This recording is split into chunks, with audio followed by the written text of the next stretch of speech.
Bonjour, c'est Dominique. Alors aujourd'hui, nous continuons sur OpenOffice Writer. Nous allons finaliser notre livre. En fait, nous allons finaliser le livre que nous avons préparé durant les deux précédentes vidéos.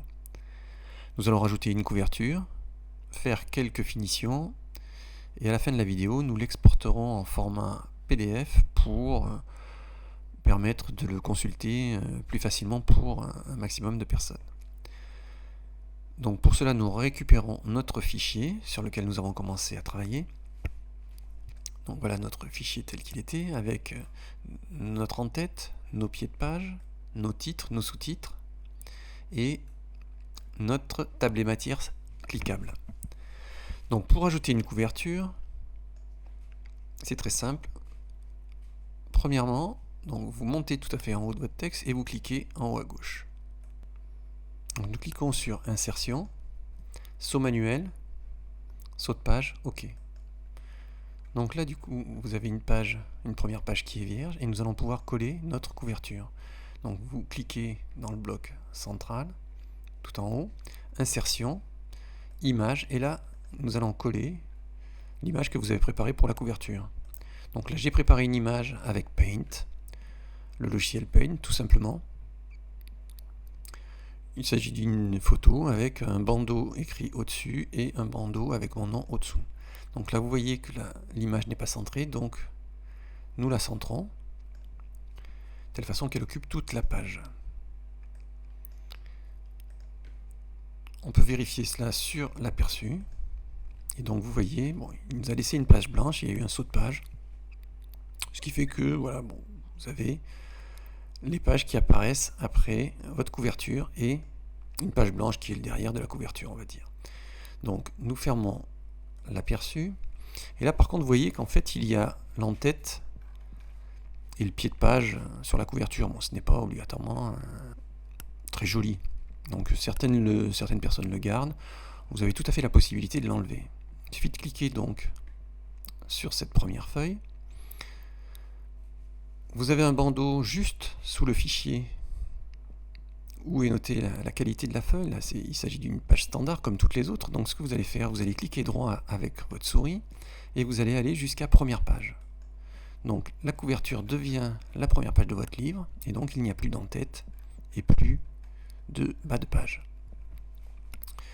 Donc la pagination est tout de même gardée sur les autres pages. Et à l'occasion, vous pouvez voir que votre livre commence finalement par la page numéro 2, puisque la page numéro 1, c'était tout simplement la couverture. Donc vous avez la possibilité, si vous le désirez, de faire en sorte que votre livre commence à la page numéro 1. Pour cela, donc, vous cliquez tout en haut de votre texte, au début de votre texte du livre. Vous faites clic droit, paragraphe. Vous allez dans l'onglet enchaînement.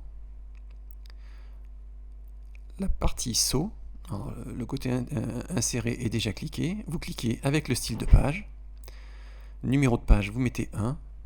Vous faites OK. Et de fait, vous avez votre page qui est en 1, 2, 3.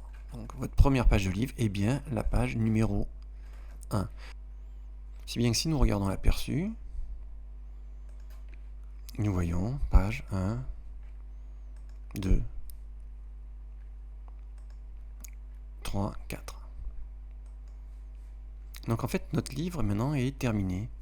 Il nous reste une opération, il va falloir maintenant l'exporter en format PDF pour pouvoir le distribuer par la suite.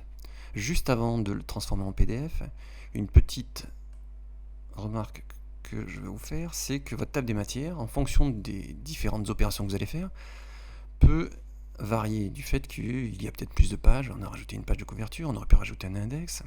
Donc ce qu'il faut faire de temps en temps, c'est, notamment avant d'imprimer en PDF, vous allez sur la table des matières, vous cliquez dessus, vous faites un clic droit et actualiser index table, ce qui vous permet de remettre la table des matières à jour.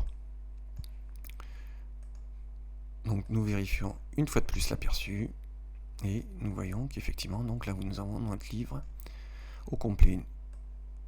Il est maintenant possible de l'exporter en PDF. Donc pour cela, fichier, exporter comme PDF, exporter. On vous demande où vous souhaitez le mettre. Donc là, ça sera bien le nom du document. Le type de fichier, ce sera PDF, donc enregistrer. Voilà. Maintenant, nous allons voir ce que donne ce fichier PDF. Donc voilà sur le fichier PDF, livre. Je double-clique dessus. J'ouvre la fenêtre. Et voilà donc votre livre tel qu'il sera affiché. On peut vérifier que les liens fonctionnent. Donc vous arrivez bien sur le blog. Nous pouvons aussi vérifier que la table des matières fonctionne. Maintenant, c'est à vous de parler. Page 2. Maintenant, c'est à vous de parler. Votre livre est terminé.